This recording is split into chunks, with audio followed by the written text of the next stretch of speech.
the Agave Social Club podcast, hosted by me, Doug Price.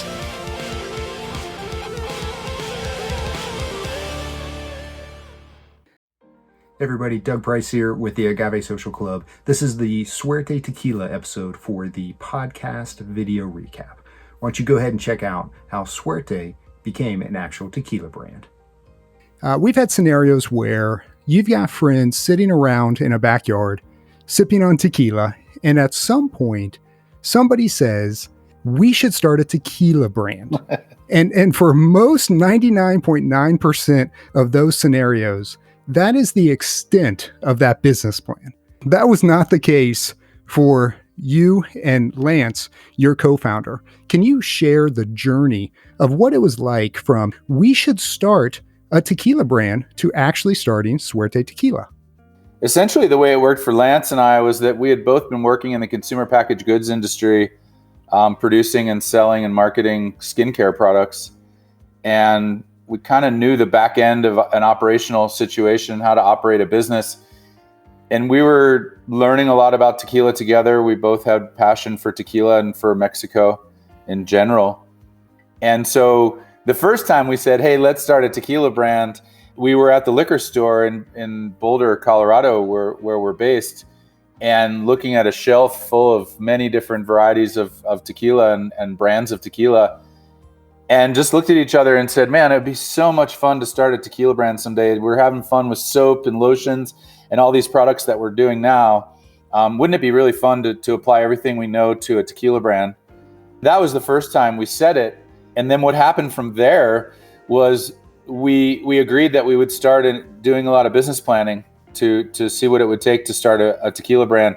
And we worked on it off and on pretty hard for 6 years, actually. And so what happened for us is we would sit down together and we'd do a lot of business planning, and we'd be writing notes and outlines and documents and things and trying to figure out the best way to set up a business plan for a tequila brand. And every time we did that, we came to the point in the conversation where it's like, okay, clearly what we're seeing here on paper is that it's going to cost millions of dollars to actually create and build and be successful with a tequila brand.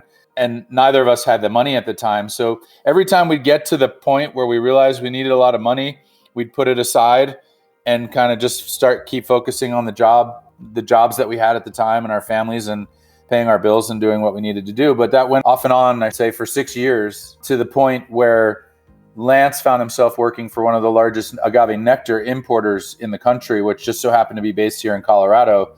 And one of his trips down to Mexico to manage the supply chain for that business, he met Pedro, he met our master distiller, and came in contact with him for the first time. And so that's kind of the background. I mean, it took a long time and a lot of questions and answers and research and all of that kind of stuff that we were doing and talking to people in the industry and trying to figure out how we would actually go about starting a tequila brand of our own. I heard once, and you can tell me if it's true or not, that when Lance was in Mexico, he was somewhere, I don't know if it was a party or a gathering, and it was somebody that he did not know, came up to him with a open bottle that didn't really have much packaging or labeling on it and said, try this, which normally is not advice we would give our kids.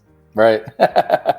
Yeah, for sure. So that's exactly what happened. So there was someone that he met other than Pedro initially at this party. Culturally in Mexico, one of the things that happens, a company or a supplier of some good to a buyer will actually throw a party or a lunch or an occasion to celebrate their partnership and to get to know each other better. And so what was going on was Lance was invited to a gathering, a dinner or lunch probably, because in Mexico it often happens over the lunch hour, but he was invited to a lunch that was being thrown in his honor because he was one of the largest buyers of agave and agave nectar from this one particular company down there and this one organization down there. And at that event, there was one person there present who had a bottle of Pedro's Blanco tequila that was truly unmarked, and asked him if he wanted to taste it. He was a little skeptical, but he listened and heard the story and he said, okay, I'll give it a try. And so they sipped on some and he thought it was exceptional. And so that person had said to him, I know you're from the States. The guy who makes this is looking for someone in the US to fill bottles for. He's got a lot of surplus. He's been trying to do business in Mexico without much success. If you know anybody in the US, will you please take this bottle home with you and share it with them or with somebody to see if maybe there's a possibility of an introduction that can happen between someone you know and this person that I know, and we can match it up and try and get people connected to work with one another. And so that is truly how it happened. And so then after, 6 years off and on of thinking and prepping and business planning, he brings this bottle to you and you guys say, hey, this may be the opportunity that we've been waiting for. Yeah, without a question. So he brought the bottle home. He set it out on his kitchen table, invited me over, offered me some, and I noticed there was no label on the bottle. And so I said, well, wait a minute. I should probably ask a couple questions. What are you having me drink here? If there's no label, like, what is this stuff? And he's like, it's Blanco tequila. It's really good. Just give it a try and then we can talk about it. So I did, and I agreed with him immediately. At the time, we had been tasting pretty much every brand on the shelf we could find. We were buying every bottle we could find, taste testing, and just getting to know. Over that 6-year period, we were spending a lot of time getting to know what was out there on the market, what we liked, what we didn't like, why we didn't like things, why we did like things, and just trying to figure out where we would fit if we were truly going to start a tequila brand together. And so this bottle was magical for us. It really tasted better than most Blancos we had tasted. And I asked him to tell me the story, which he did, which I just shared with you. He said, look, we've been talking about starting a tequila brand for 6 years on and off. We keep putting it down and picking it up and putting it down and picking it up. I'm wondering if today you would commit on a handshake to move forward with our dream and our vision to start a tequila brand. And I said, well, what's the story? Where did it come from? And he told me that about Pedro and about how he had met somebody who knows Pedro and that he could get in touch with Pedro and talk to him. And so I said, yeah, absolutely. On a handshake. So we agreed that day in his kitchen to go head first into creating a tequila brand. And the agreement is that we'd give it a try.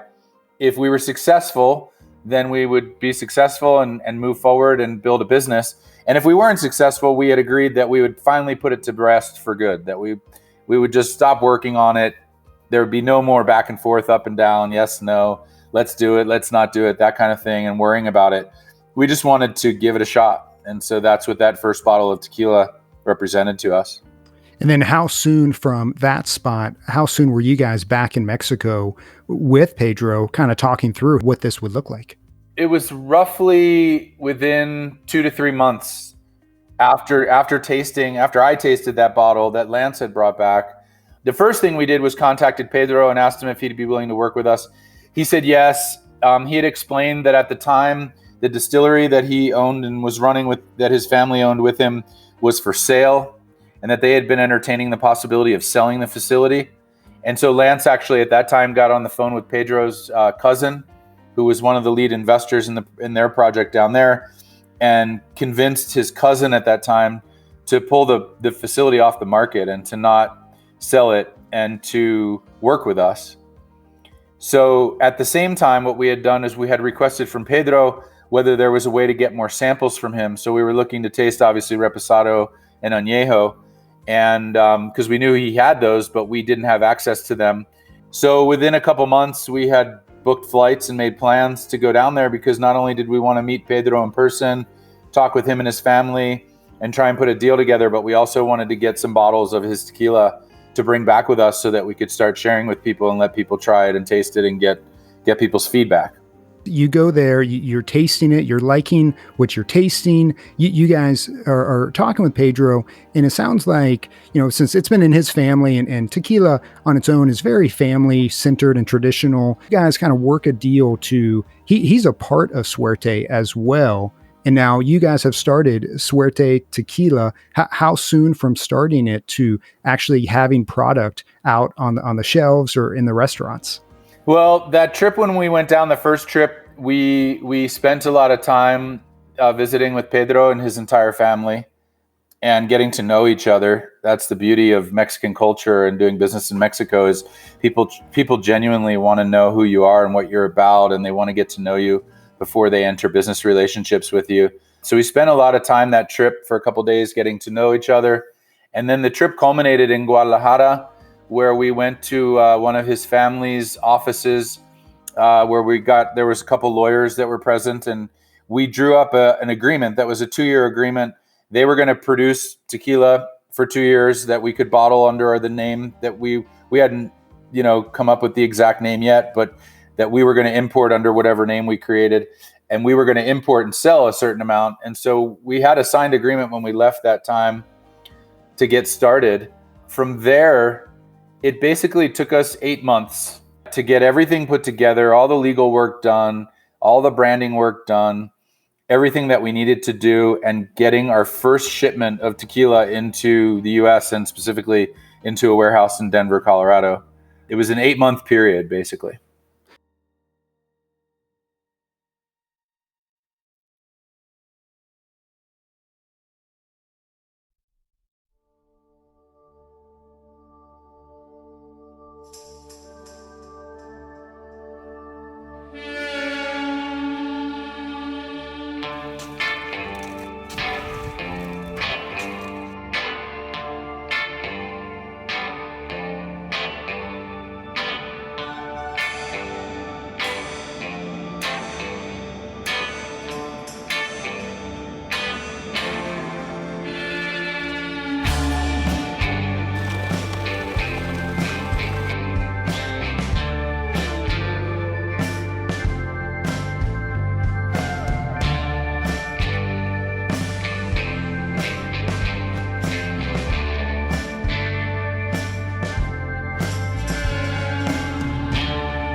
I hope you enjoyed that video recap of Suerte Tequila.